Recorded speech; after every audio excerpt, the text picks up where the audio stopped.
Thank you for listening. I hope people can relate to the song. Like I said, I can't sing. It was kind of saying it and singing it at the same time. I was trying to have the melody, the song arrangement of Mortimer's song in my head, but it was a little bit hard to remember it. So I just had to go rogue and do it my own way.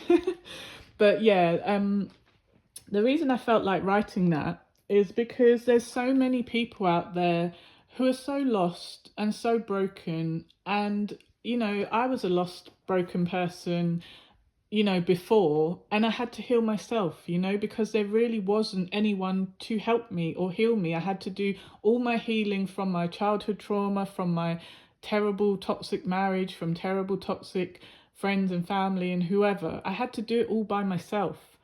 And if I can do it, so can you.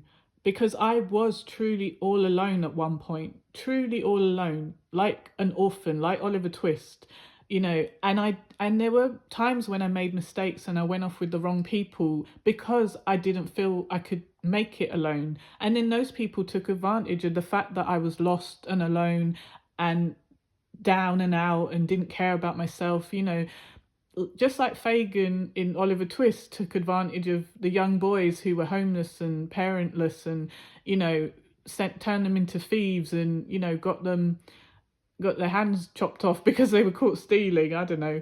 I can't remember if that was a punishment in those Victorian days. I mean, they did have some terrible punishments. They would put kids in jail or send them to like Virginia or Australia to prison colonies, That's some crazy stuff.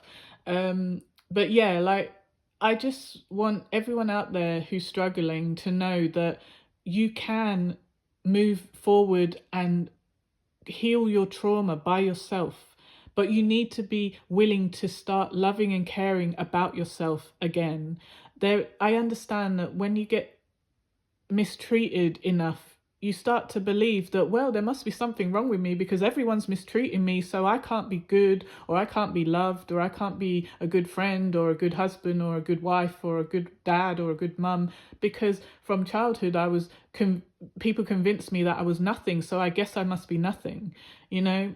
And I really had to fight against the terrible narcissistic bastards basically around me who were my parents, my family, my grandparents, the people in the community, always trying to convince me you're nothing, you'll never be nothing.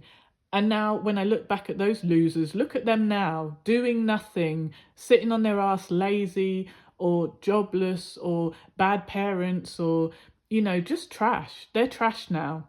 And I am way stratosphere on like above them. And I'm not saying that to say, oh, ha ha ha, I'm so great. No, I'm just saying that those very same people who were jealous of a talented young child who was kind, genuinely talented and kind and a decent soul, my light irritated their darkness, and they had the compulsion to convince me that I wasn't good, that I was rubbish, that I wasn't gonna achieve anything, because they couldn't achieve anything. These were grown people, adults, telling a child horrible things like that because they were jealous of a child.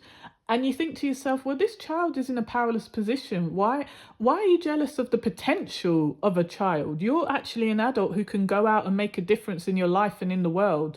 And you're wasting time being hateful and jealous because this little girl has straighter hair than you or lighter skin than you, or you think she's going to go into the world and have a better life than you. And you're so focused on hating her that you forgot that your life is out there not being lived. You piece of crap moron. Like, how dare you? And then you beat that child because that child says, no, I don't believe you. I am a good person and I will be something useful, something good, something helpful to this world. I will not let you convince me I'm nothing. And when they see that fight in your eyes, even as a little 7-year-old, they see you look at them dead in the eye and say, no, I won't listen to your disgusting evil, back away, and then they have to beat it into you and you still won't break.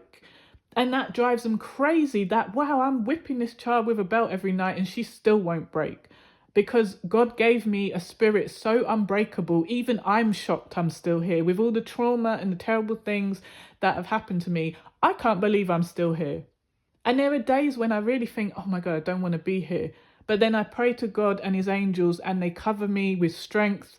And I know they cover me with that strength, because suddenly I feel so strong and I'm like, where is this world? I'm going to fight against it. You know what I mean? Suddenly, instead of hiding, you burst through your doors and be like, bitch, you dirty bitch world, I'm coming to kick your ass. Like you get given that strength again, because you prayed to God for strength and said, look, the walk has been hard. I'm struggling. Everyone is against me. You're the only one for me. Please walk with me. Please send your angels to protect me. I need you. And every time you pray, that prayer is heard, So there's many people who will be like, I pray every day.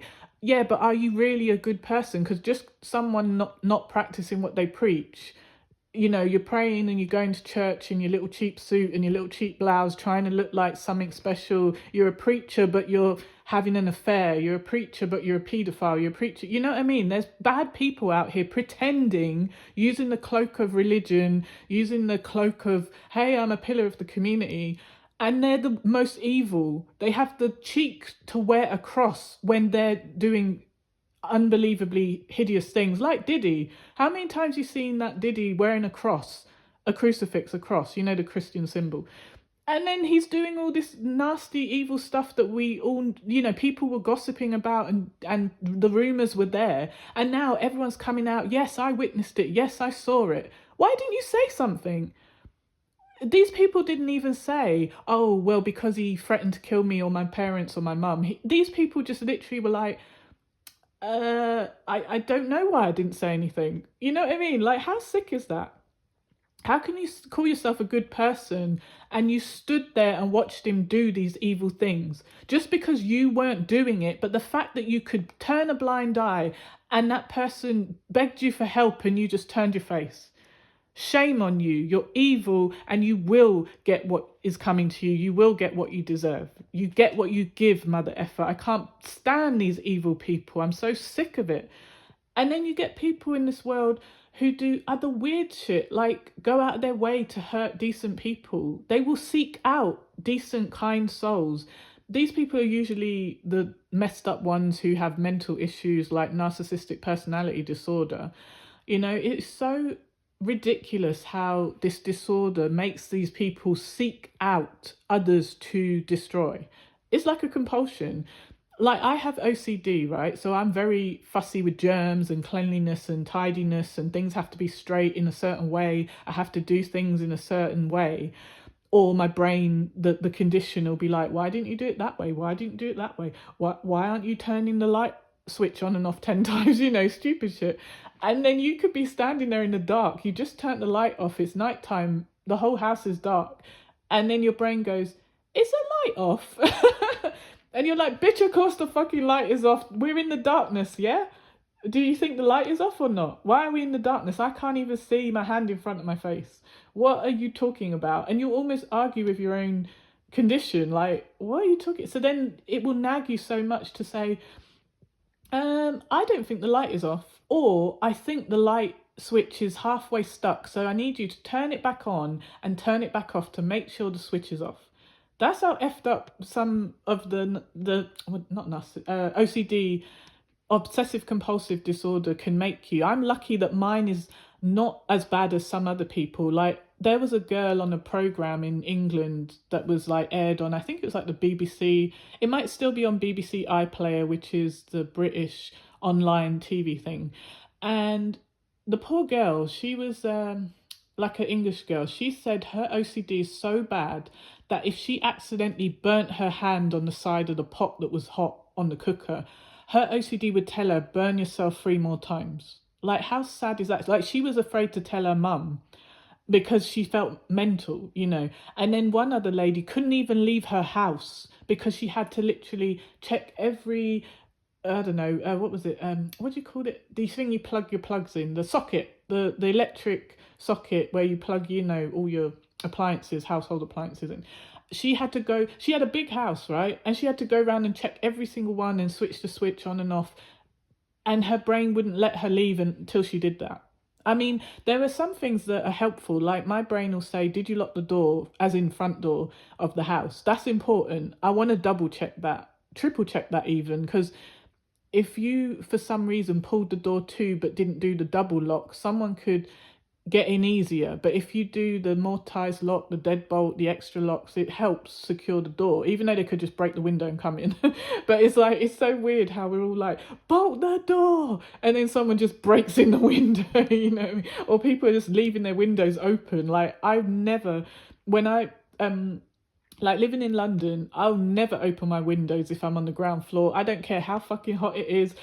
It could be a heat wave, and I will feel like I'm about to have a stroke, heat stroke, and I'm just like, just turn all the electric fans on. We don't even have air conditioning. Like, it's not a regular thing here to have air conditioning, like how in America and the Caribbean and hot countries they have air conditioning. We that's not a big deal for us. Like we have central heating. That is a big deal for us because it's a cold country majority of the time. So we need the radiators, the central heating, so that you can turn on all the radiators at once, get the whole house hot in, you know, and it don't cost too much, and it's like gas radiators. But that's the thing we fuss about, like when we move to a new place, is the heating good, does it have good heating? And you get fussy if it's like got crappy heaters. But we don't get enough heat waves and sun. Like we get sunshine but it's not hot, you know, it'll be freezing cold but the sun is shining but it's not hot. Yeah, it's not great here. Yeah, but I wish I could win the lottery and go and live in Barbados, and I would help the people there. I would set up charities, you know, depends how much money I win, but oh, we everyone wants to win the lottery, don't they? But the difference is I would actually want to help others with the money. I wouldn't want to buy 10 jet skis and 100 pairs of shoes and go on stupid holidays every week. Like that's dumb.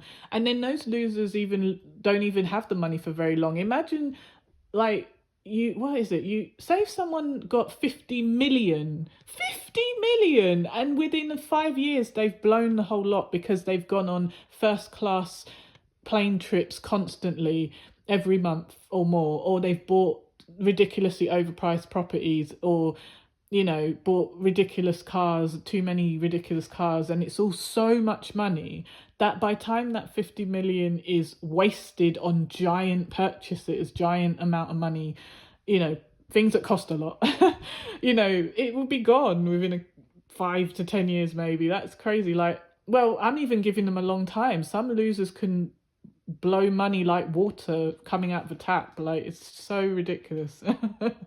I hate this world. Oh my God.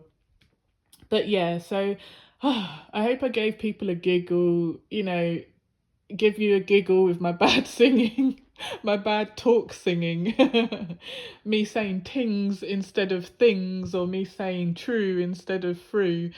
The weirdest thing is that Jamaicans, the way we talk in our accent or patois, we sound Irish sometimes, like because there were tons of Irish people who were sadly slave owners, a lot more Scottish than Irish and English, or even Welsh. So nearly all Jamaicans have Scottish surnames because of slavery. It's weird. Even my family, we have the Scottish surname, but we actually are mixed with Scottish as well. It's not just the surname that was given.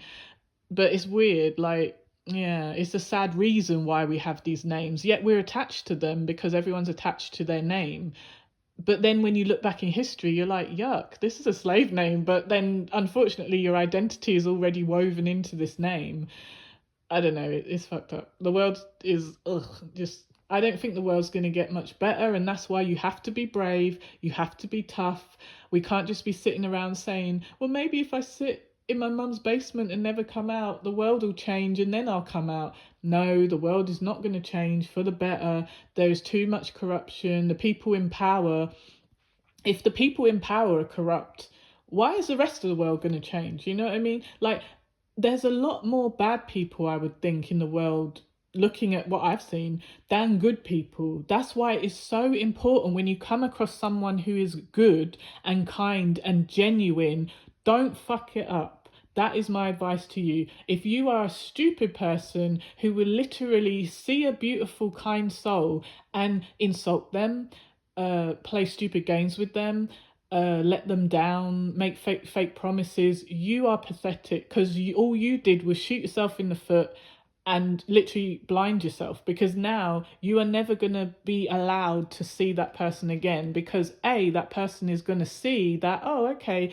you're a piece of shit and you don't appreciate me, deuces, bye, I don't need you. And then you're going to be hurt. That person isn't going to be hurt. And then you're going to hate yourself. You're going to try and project on that good person that, oh, you're a bitch, you're selfish, oh, you didn't let me mistreat you. No, you're going to hate yourself deep down, but you project it onto the person, saying, well, we're not friends or we're not together because of you. No, you fucked it up. Deal with it. Go stay with some dummy who will tolerate you. That's all you can get. You can get a dummy, but you can't even keep the dummy, because eventually even the dummy is going to get fed up of you. So go cry about it, whiny bitch.